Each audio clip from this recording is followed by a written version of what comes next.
Good morning, good evening, and basically, yeah. Welcome to Big Lens Fast Shutter. This is just me today, actually. Matt's probably getting chased by bulls or being gorged by them, or doing something that requires a lot of farm animals. So, what I did a couple weeks ago is I was invited by Apple here in Berlin to do a presentation on my sports photography. And obviously, like, not everyone lives here in Berlin, and I wanted an opportunity for everyone to be able to at least kind of, get a feel of like what I did that day. Apple did not allow me to record anything, so I decided to re-record it. And this is not we. The thing is, like, I did actually talk with my producer Rob and Matt about this and whether or not we should make this only Patreon, but it kind of goes against like what we want to do is that we want to make all the materials basically available to everybody so that you'll be more enticed if you are not yet a Patreon pleasure, that you will listen to this and think, hey, you know what, these guys actually like make all these things available to us. I'm not a Patreon pleasure at this point, but since this is out now, I'm going to give some money to them because they deserve as much money as possible. So I am going to start my presentation as if I am at Apple, but in reality, I'm actually at home in front of my desk doing this. So I'm sorry because I did a lot of was quite an energetic performance by me, but you'll be able to only see the slides that I've used to do my presentation. So here we go. Um, for those of you who don't know me, my name is Ryu Voelkel. I'm using my English Japanese pronunciation here, and I'm a professional sports photographer based here in Berlin. I will take any questions after my presentation, so please ask them afterwards. We won't be because you won't be asking any questions after this anyway. So, to the beginning of where it all started, I never studied photography, not in a formal sense. I don't have a degree in it. Instead, I studied forensic psychology in America, and I even managed to get a master's degree. Way. Only formal training in photography was earned in a semester in high school. After I got my master's, I had two choices: do my PhD or start working. As I was unsure this was to be my career for life, I started to look for a job in my field, which was forensic psychology. And after several failed attempts to convince my future employers I was worth a working visa because I'm a German passport holder and not a American passport holder or a green card holder, I returned to Japan a defeated man. This was the first time I've ever failed in my life, and all of a sudden, I didn't know what to do. And it's really true. Like I've been quite smooth sailing, throughout the entire time. In Japan, I worked a little, but decided that I wasn't Japanese enough to live there. Those working hours a bit crazy over there. Since I have a German passport, like I've said, I decided to get on a plane and, to work in London, of all places. That is the United Kingdom. For 6 years, I worked in several office jobs. It was a good experience, and this experience down the line helped me to run my photography business. But more on that later. At age 29, I was sick of working in the same environment. So, same people, same office, same tie, same suit, definitely the same underwear, but basically just same every day. So, I decided to have a career in something I actually liked, and that was photography. I always liked taking pictures, and even during my corporate life in London, I did some occasional weddings and even went to Romania to shoot coal miners. That really was like my first kind of foray into photojournalism. I went to the Romanian coal mines in Romania, and I did a kind of half-assed attempt at doing some kind of a photojournalistic thing. It was very interesting, but yeah, no, I won't get into it right now. What I wanted to get into really was photojournalism. Like I said, it was like, James Nachtwey was my idol at that point, and that is Nachtwey, if you want to have a look. And definitely not sports photography. Much to my father's dismay, who is basically the main financier of my life, I embarked on a bright and promising career on photography. So there it goes. The first year, absolutely nothing. Read nothing, no work whatsoever. Then one day, I got a call from the bureau chief of a major newspaper in Japan. He was basically a friend of mine, and he used to ask me to have lunch with him. He pays and I eat, a good deal. Obviously, this time around, I couldn't say no to a free meal. As we ate, I told him about my current situation, which was a very short conversation, as you can imagine. I told him that I was planning to go to Japan in the next couple of months in order to introduce myself to publications, hoping to get some gigs here in Europe. Then he goes, "Why don't you go and see my friend who is the head of the photo division at the newspaper?" Couldn't say no to that either. Several months later, I am sitting across from the head of the photography division of this newspaper, over some green tea, of course. He blurted out, "Have you ever shot sports?" I answered him, "Nope." He went on to tell me that there's a small tournament in Germany that year called the Confederations Cup. This is 2005. And he was looking for someone locally to shoot it. Locally, UK, Germany, local enough for them. I love sports, but shooting sports never crossed my mind.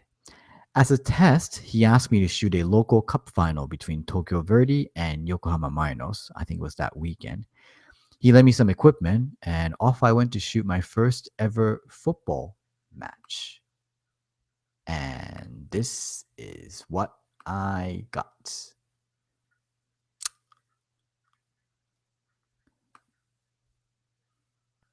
Yeah. Yeah. Yeah. Blurry stuff. I have to admit that going back and looking at my old photos, it was quite strange. The fact that they employed me with the quality of these photos are a bit, quite insane. And yes, I passed the test. This brings me to the Confederations Cup in 2005. My first job as a professional sports photographer was to shoot an international tournament. So, definitely not a bad first gig. And here they are.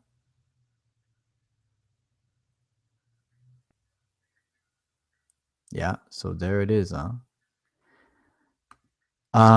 Whilst I made my tour around Germany, I met the man who later became my client. Till this day, actually, I still work for him.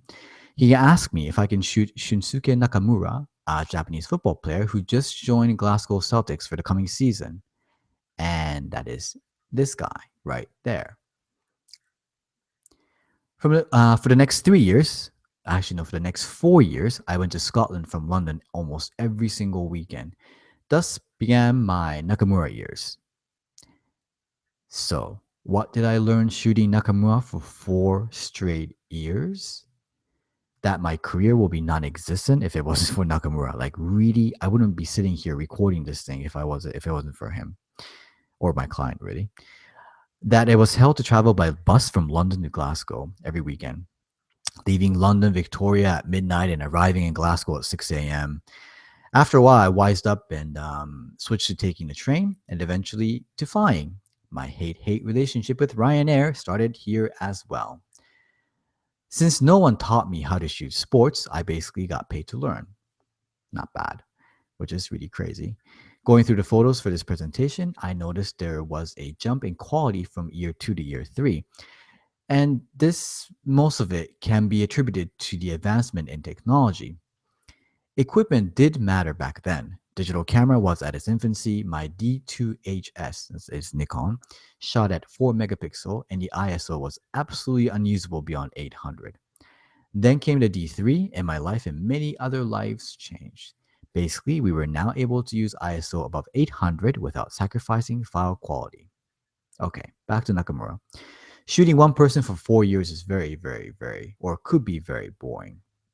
Therefore, I had to come up with creative ways to shoot him, which in hindsight made me the photographer I am today, as I had to continuously come up with different ways to shoot the same subject over and over and over. I get obsessed in shooting specific football players during a match. I still do. I mean, this is the thing that I do. I just kind of get fixated on one player.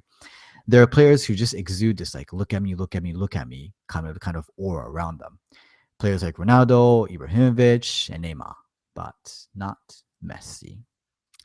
Going through these photos, there are definite trend in my current style, such as hold on, I'm doing this as we speak. Back. Oh, sorry. Back of Nakamura, which is a favorite thing for me to do these days as well, but I got hooked on doing this over there. Um oh, it's very small now. Sorry. I have to resize this thing. It's a bit difficult doing this on my own. I thought it would be a lot easier. That'd be better. Is that better? That's definitely better.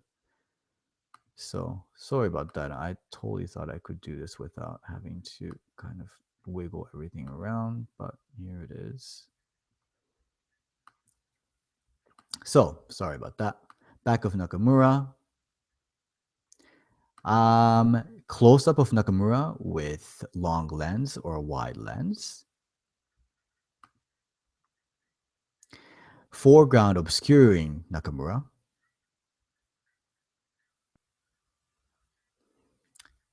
Wide angle Nakamura.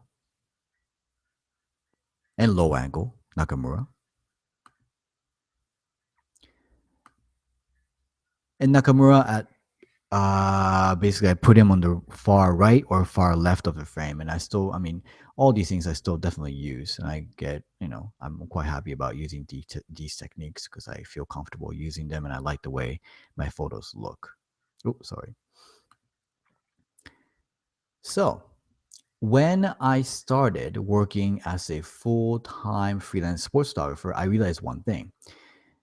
And oh, I forgot to say thank you, Nakamura, for everything. That's really how it all began for me. So I'm going to talk about shooting different.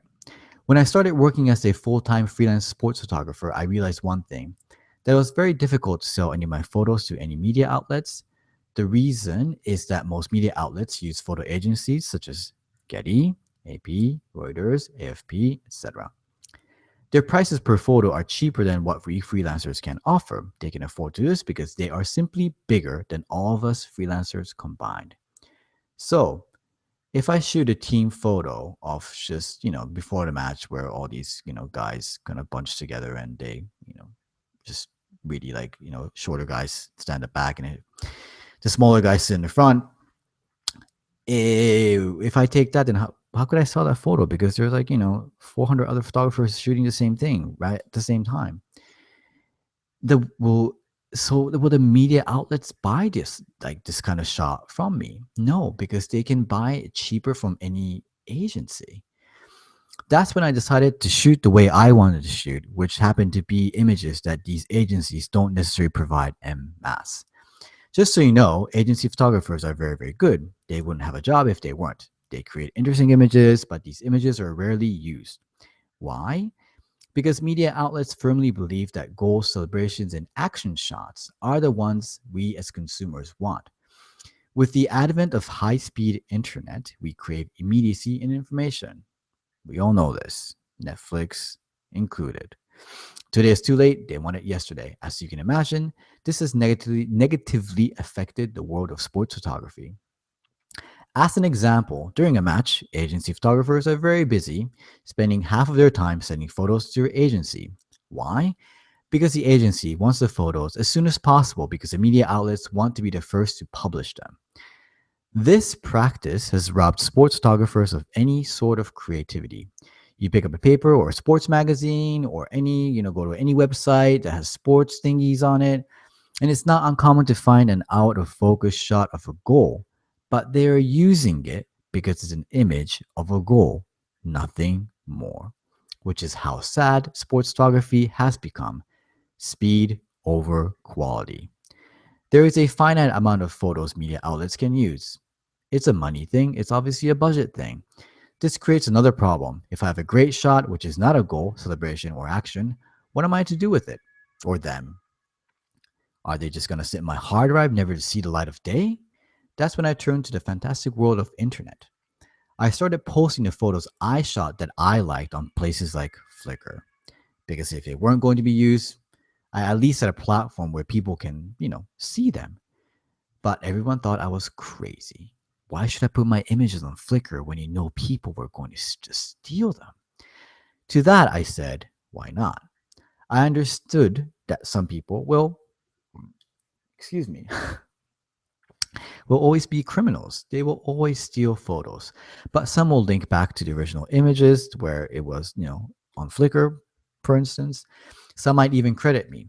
What this creates are hits on searches. Search on Google for terms related to football, such as Barcelona or Cristiano Ronaldo, and people will see my photos, which is very, very good. By the way, the whole using my website as a calling card thing, it's not as effective because that means that you need to either know my URL or my website has to be really high on the Google's hit list, or, it's just not a very convenient way to kind of spread your word. So it was this trade off: give pictures away for free and let the internet advertise on my behalf. 2 years after I started this creative practice, companies such as Nike, Adidas, and Puma contacted me to shoot for them. How did they find me? On Flickr. Maybe not on Flickr in the next couple of years, but it was Flickr then. My motto, as it was an Apple presentation: think different and shoot different. Just to kind of wrap up this whole business side of things, I get asked a lot about how one becomes a professional sports photographer. To that, I say, Iceland will beat England before you can become one. Wait, they just did, which means that you can even become a professional sports photographer. Well, we'll see. Honestly, in this economic climate, it's not easy. Paper media is on its last leg, and many newspapers have gotten rid of their staff photographers.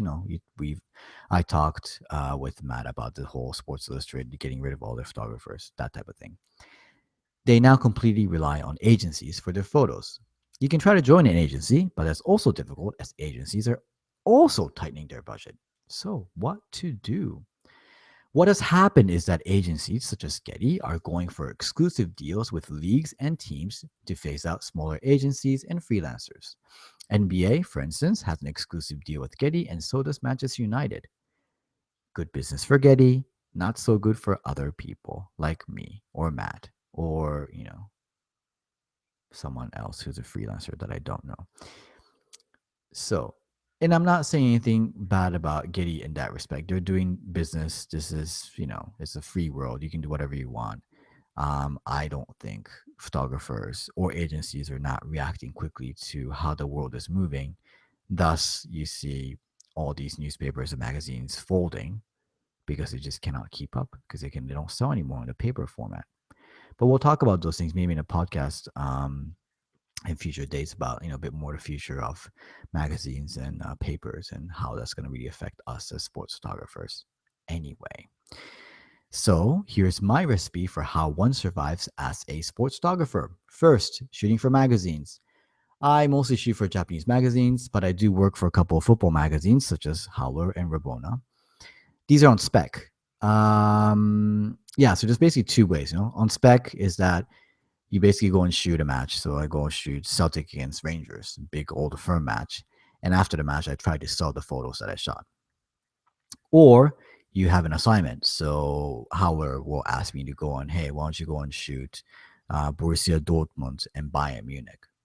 And we will pay for all your expenses and we will buy your photos, and you get paid usually on per shoot and not per photo that they use on their publication. So a couple of different ways. Second, shooting for brands. So I work with Nike and Adidas on specific projects. They pay well. I'm happy. They're happy. Everybody's happy. Third, make a book. Maybe not a recipe for success, but definitely a recipe for advertising. Some of you might know that I made a Brazil 2014 World Cup book called No Hands, and it was successfully funded on Kickstarter. This, you know, made me able to pay my way through Brazil because it got funded more than I thought it was going to get funded. So the money that I got, I was able to use to pay for my flights and hotels and food and things that I needed to survive a month in Brazil, which is really a big deal. Fourth, big lens fast shutter. As you might probably know that. My partner, Matt Cohen, if you've never heard of him before, is a rodeo photographer extraordinaire. And, together we run a sports photography website. We teach people how to shoot sports. People pay us through a site called Patreon. That's patreon.com/BLFS, where listeners pledge money to our show. We had, we always are trying to think like how best to basically market our service and to have a lot of people listen to us, which then subsequently will have all these people pay money for our services. So we try different things. We try donations, we try sponsoring, but I think Patreon really works, best for us at this point. Hopefully, more of you will become a Patreon pledger after you listening to this presentation. Fifth, working part-time for an agency. The work is not interesting, but the pay is good enough. It's the same agency that I work for. The client that I met in the Confederations Cup, I still work for them, and 99% of the time I shoot Japanese footballers in Europe. I realized, early in my career that it was important to run this as a business. This whole photography, sports photography thing. This is not a hobby, and it's a shame photography schools don't put more emphasis on this business side of things. Personally, I think that 90% of the time should be devoted to learning how to run a business and the rest to learn how to shoot. Because learning how to shoot isn't very difficult. Like, as for the basic stuff, you can read an instruction manual that comes with your camera. There's plenty of things you can check out on the internet. And I just kind of think that it's a bit of a waste of time and money going to school to like do something that you can just do it on your own. So that then leads to my style. So that was my economic reason why I shoot the way I do. It happens to be the way I shoot is also the way I like to shoot. Just so you know, some hate it and some love it, the way I shoot, which is fine by me. I will rather have people hate my photos than to be indifferent. You know what I mean? Like if you look at my photo and you're like, I really don't like that. I would like to have like a quite extreme emotional response from people when they look at my photos that they love it or they hate it. Not like this, oh, that's okay thing. Because that means I've really kind of failed to do my job, so to speak. Um, Football really just isn't about goals or celebrations and the occasional red cards that comprise about 2% of the actual match. So why aren't we like, why aren't there like any photos from the other 80%? 80%? 98%. Photos should be good even if it's taken out of the context of the match itself. If it's a plain photo of a shot of a goal, its significance will be lost if it is not attached to that specific match. I want to make sure that my photos can stand on its own without the context. So it's like kind of an evergreen thing. You look at a photo, you don't have to read the description. You understand, not you understand, do you then look at the picture and then you make a decision as a consumer or as a person. And I believe that's a very, very important thing that there's so many arts, that the description of it is like even more complicated than the work itself. And I do believe, I really, really, really, really believe that if you look at a photograph, you should be able to tell, or you should be able to basically feel if it's good or if it's bad. And that's really completely up to you. No one should, force you to think one way or another when you look at a photograph. You're the judge, not like, this expert from whatever academy of photography who's going to say, oh, this is a great photograph because it's got this, this, and this, and it follows these rules. So no, it's fucking bullshit, you know? And if you're a BLFS listener, you really understand it's like the pictures must tell the story and not what's written next to the picture. So if I post anything about any picture, like I just maybe like I'll post the two teams that are playing. That's it. So it's Barcelona against Real Madrid. That's it. Finish. And the rest you can figure it out on your own. That's why there is a picture. Um, I've chosen some images to highlight the thought process that goes through my tiny brain when shooting them. These images best represent my current style, which means that if I do this presentation 10 years from now, I do believe I will have, the same number of images that will be completely different to the ones that you'll see here today, because I really do believe in getting better every day and not being, I don't know, just happy about me today. I want me to be happy tomorrow. And that means that I have to work very, very hard at what I create and keep on getting better and better and better and better. Because, we know a lot of people who do this photography thing who think they're the greatest thing on earth and they don't do anything special after they become famous. And I don't really want to be that person ever, because that means that I'm probably just, not enjoying it anymore. Maybe I am if I'm making a lot of money, but even so, I really do believe that there are it's my responsibility to make sure that I become better every day. There you go. So let's start with the World Cup upside down. Um, as you may well know, World Cup and its presentation is they do this little thing. The team wins and then they go up in this little podium and the captain raises the thing and the confetti and everyone's happy. After that, the players usually they get on the pitch and they start celebrating with the fans. What I wanted to do at that moment when these things are going on is like, I want to get close as possible to the World Cup, because I've never really been, physically close to the World Cup. So I was kind of at that point sandwiched between the fans and Lucas Podolski, who had the cup, who's actually holding the cup right now in this picture. And I wanted him. I wanted to get a picture of him raising the cup to the fans and get a really cool shot of him. I got that, and right after he was done, he was leaving, and I thought, oh, like how cool is that? He's just kind of, you know, holding it really casually and just walking away. And I thought this will be a good shot. So yeah, that's what I did over here. It's the very casual Lucas Podolski um, holding the very famous World Cup. Next, this is Borussia Dortmund against Wolfsburg, and this was last year's 2 seasons ago. 2 seasons ago, there was this DFB Cup final here in Berlin.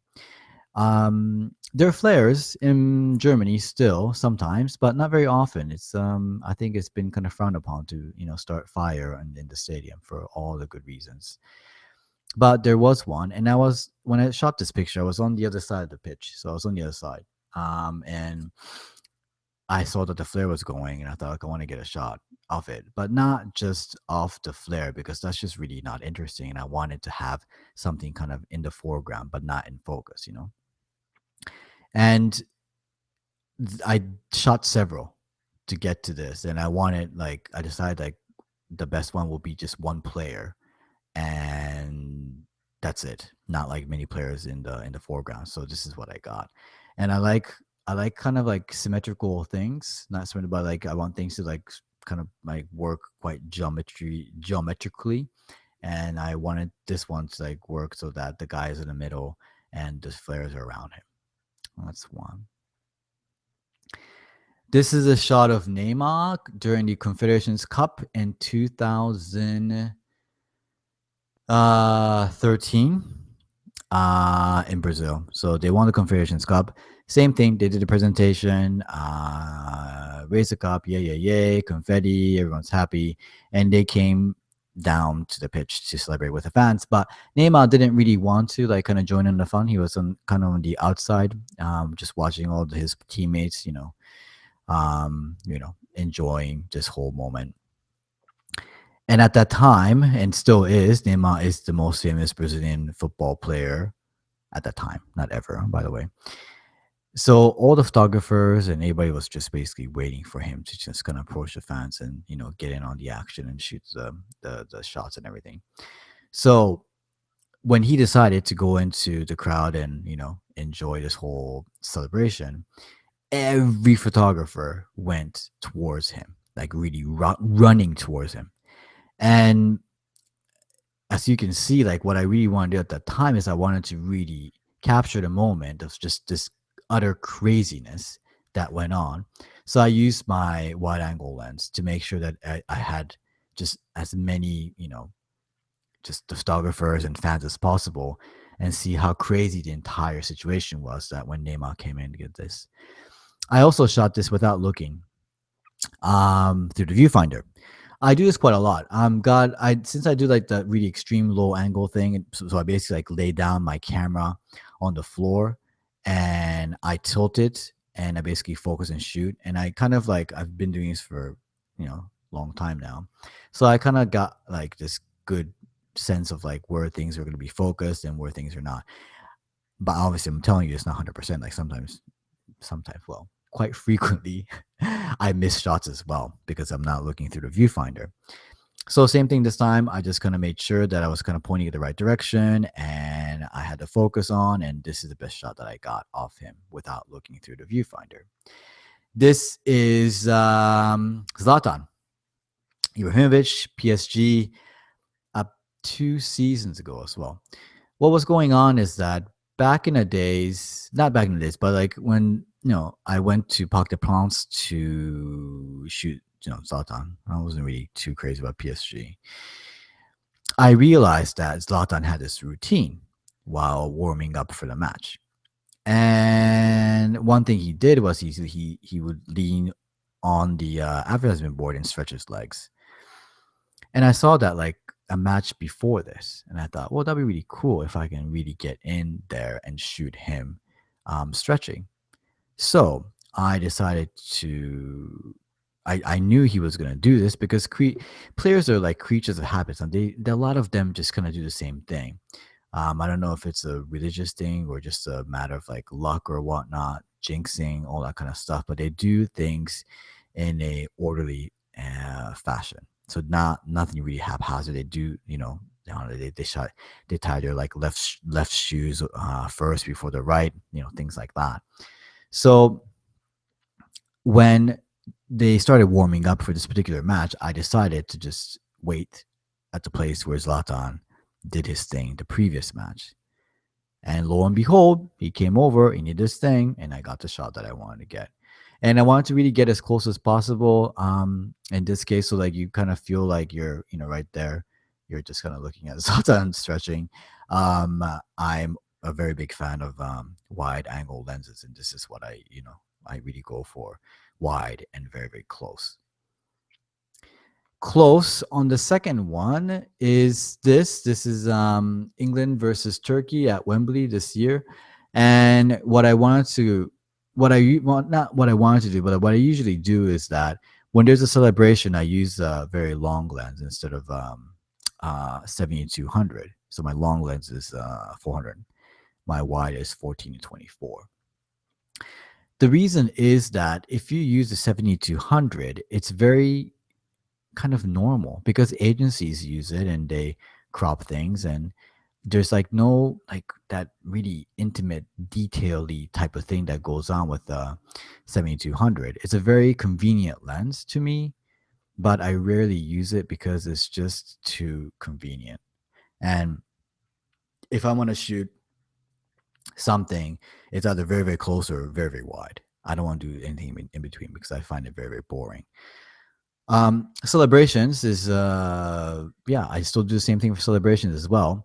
I want to go very, very wide, so including the entire atmosphere, the entire stadium, or I go for a very tight shot with a very long lens, and this is what I got.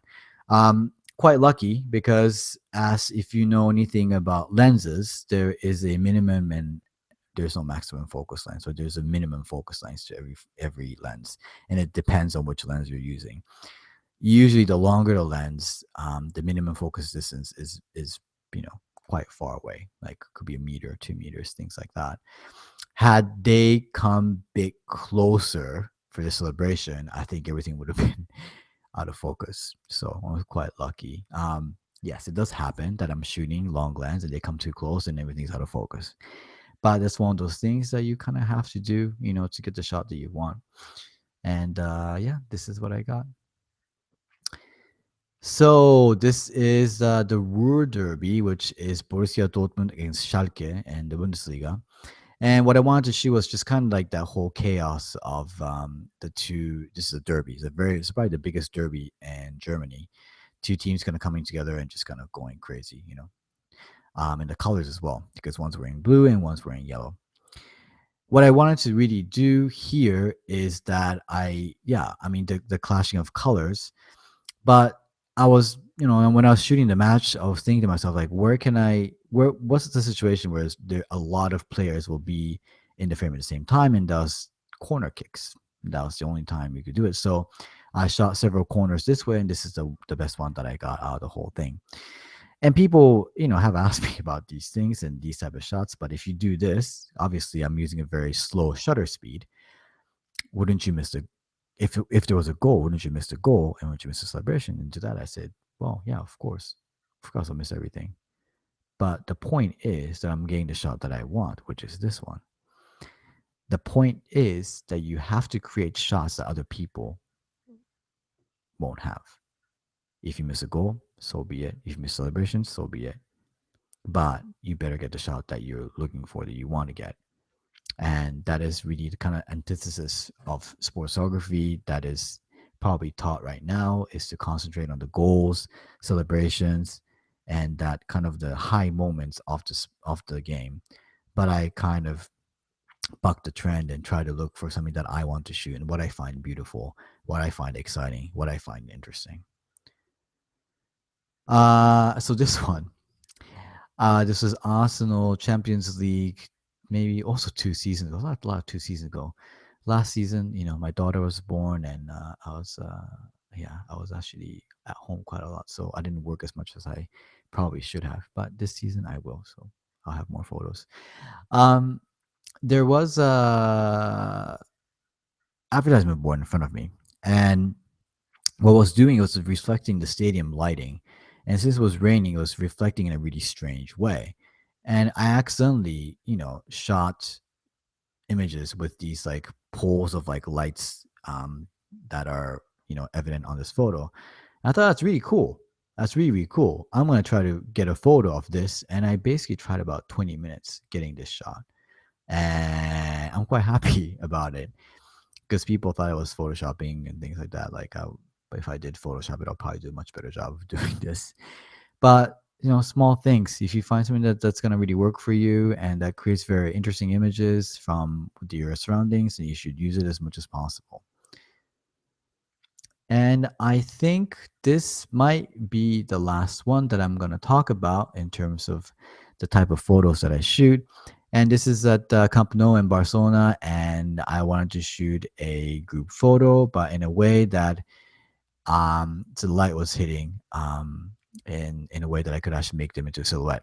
And I thought, yeah, fuck this. Like, I'm just gonna make them a silhouette because it'll look really cool. And you can obviously then see the entire the fans behind them. So that's what I did. Ah, um, as you may find out, no, not find out, but in conclusion, really, this whole like I don't have a degree in photography, I have a degree in forensic psychology. But I made a career out of it so far because I understood that this was a business. Um, I find that creativity is great. I love it. I really do. That's a part of the job I really like because I have, carte blanche to do whatever I want to do in most cases. And I really love that because the only limit is my imagination. But if you cannot make any money out of it, then your career will be short lived or worse, non existent. I believe that there needs to be a balance between business and creativity. I continue to shoot boring projects so I can put the money I earn from that into interesting projects that I want to do. For instance, I'm going to go shoot Women's Sumo in October this year um, because my partner, who's a video guy, he decided that, oh, he and I were talking about doing something related to sumo, and then he suggested that I want to do something with women's sumo. So I thought, oh, that's a good idea. So I'm gonna talk to a couple of people, and this is like it's not a project that's sold. Like there's no you know, I don't know, there's no money in it right now. But I want to do it because I believe if I do these interesting projects, A, I will get better, and B, people will pick it up. And the great example of that is like I've been doing this Caribbean baseball project with another partner of mine who's a journalist, and I've been doing it for 4 years now. For the first year, we went to the Dominican Republic. Second year, we went to Cuba, out of Curacao, and third year, we went to Cuba. And this year, we went to Venezuela when all before everything went to shit. And what happened is that all these, the Caribbean baseball story project stuff, they got sold and we made enough money and everyone is happy. But we made a risk, not a stupid risk, but a calculated risk to go to these countries to shoot baseball because no one has done it that much, especially in Japan, where we sold most of our stories. So it's important that, yeah, you have to invest your money into a project, but you have to really think it through. And it has to be a project that you're interested in as well, because your motivation does matter when it comes to being creative and things like that. Um, that's really it, huh? As for my goal, I plan to become the best sports photographer in the world before I die. Because after I die, if I become the best, then I'm not gonna really enjoy being the best, you know. Thank you for listening, and thank you myself for recording this on the Wednesday around lunchtime. And if you're interested in knowing more about me, you can have all the details are actually on the screen. If you want to know more about how to pledge to us via Patreon, that will be patreon.com. So that's patreon.com/BLFS. Thank you for listening and hope to see you on Flickr or Big Links Fast Shutter or the next podcast. Have a great, great day. Goodbye.